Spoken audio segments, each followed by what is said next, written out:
What's up, football fans? We're back from the GoMileHigh.com studios. It's time for another edition of Footballguys TV. I'm your host, Cecil Lammey.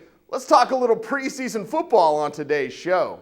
Bad news for the San Diego Chargers as their star running back Ryan Mathews broke his clavicle in last night's preseason game. He's going to be out 4 to 6 weeks, which pushes this injury back into the regular season.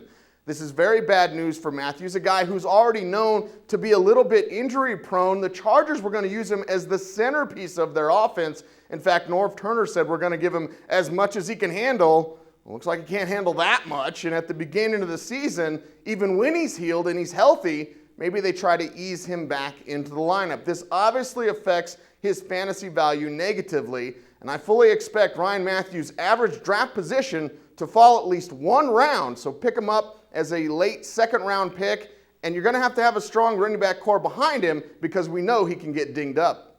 Well, speaking of injury-prone, Michael Vick hurt in the Eagles' first preseason game. Now, it was a thumb injury on his throwing hand, and x-rays were negative. This is good news. Michael Vick should be okay, but it just accentuates the fact of how injury-prone this guy is throughout his entire career. Yes, if Michael Vick is healthy, he could finish the season as a top 5 fantasy quarterback.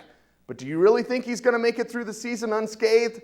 I don't. So if you happen to pick up Michael Vick, make sure you grab a nice backup fantasy quarterback option later in your draft, someone like an Andrew Luck. Peyton Manning making his preseason debut for the Denver Broncos, and he looked pretty good. Yes, I know. He threw an interception that was tipped, and Brandon Stokely should have caught that anyway. And you look at Peyton Manning's passes were a little bit wobbly, but there was a downpour at Chicago, led to a wet football, and that led to the football not being as easy to grip and led to a little bit of that bobble with those passes.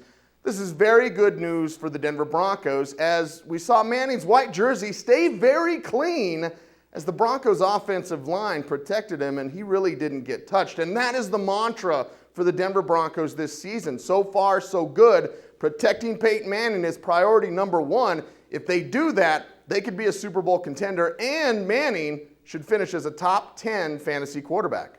From the GoMileHigh.com studios, that's a wrap for this week's edition of Footballguys TV. Hey, I want to remind you to check out our free daily newsletter at Footballguys.com. Every morning, right to your inbox, the latest news and notes from around the National Football League with comments and opinions from Footballguys.com. From my man Rob Wagner, man in the box, he's perfect. Get back in that box. I'm Cecil Lammey saying thanks for watching, stay tuned, and stay frosty.